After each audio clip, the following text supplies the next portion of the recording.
Service in Portland has issued a severe thunderstorm warning for southeastern What? County in northwestern Oregon, eastern Marion County in northwestern Oregon, until 4:45. It's radios having an alert. It's A severe thunderstorm was located near Bryanbush Springs. no, Fluffy. Gosh, dang it. Moving north at 30 miles per hour. Hazard, 60 miles per hour wind gusts and quarter-size hail. Source, radar indicated.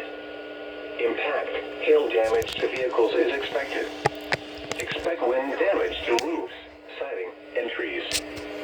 This severe thunderstorm will remain over mainly rural areas of southeastern Clackamas and eastern Marion counties. For your protection, move to an interior room on the lowest floor of a building.